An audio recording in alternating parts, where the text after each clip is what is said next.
സ്നേഹമുള്ളവരെ, ഡിസംബർ മാസത്തിലേക്ക് നാം പ്രവേശിക്കുകയാണല്ലോ. ഈ മാസം പ്രതീക്ഷയോടെ കാത്തിരിപ്പിൻ്റെ കാലഘട്ടം പരിശുദ്ധമായ ചിന്തയോടും അതുപോലെ തന്നെ നമ്മുടെ ഹൃദയങ്ങളെ ക്രിസ്തുവിന് ഒരുക്കേണ്ട ഒരു കാലഘട്ടമാണല്ലോ.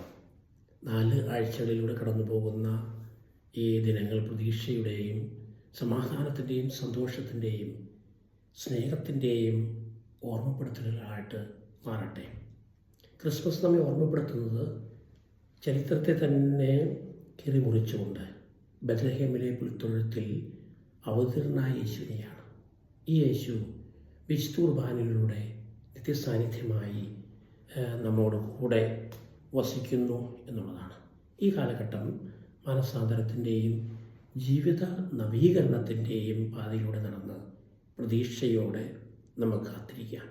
പ്രാർത്ഥനയുടെയും അതുപോലെ തന്നെ വിശുദ്ധ ഗ്രന്ഥ വായനയിലൂടെ മറ്റുള്ളവർക്ക് സഹായം ചെയ്ത് നമ്മുടെ ഹൃദയങ്ങളെ യേശുവിനെ പിറക്കത്തക്ക വിധത്തിലുള്ള പുൽക്കൂടുകളാക്കി നമുക്ക് രൂപാന്തരപ്പെടുത്താം. ക്രിസ്തു നമ്മെ ഓർമ്മപ്പെടുത്തുന്നു, നമ്മൾ ഒറ്റയ്ക്കല്ല, അവൻ നമ്മുടെ കൂടെയാണ്. അവൻ നമ്മുടെ കൂടെ വസിക്കുന്ന ഇമ്മാനുവേലാണ്. നമ്മൾക്ക് പ്രത്യേകമായിട്ട് ഒരുങ്ങി ക്രിസ്തുവിനെ നമ്മുടെ ഹൃദയങ്ങളിൽ സ്വീകരിച്ച് ജീവിത സാക്ഷിയായിട്ട് തീരുവാനായിട്ട് നമുക്ക് പരിശ്രമിക്കാം. ദൈവം എല്ലാവരെയും സമൃദ്ധമായി അനുഗ്രഹിക്കട്ടെ.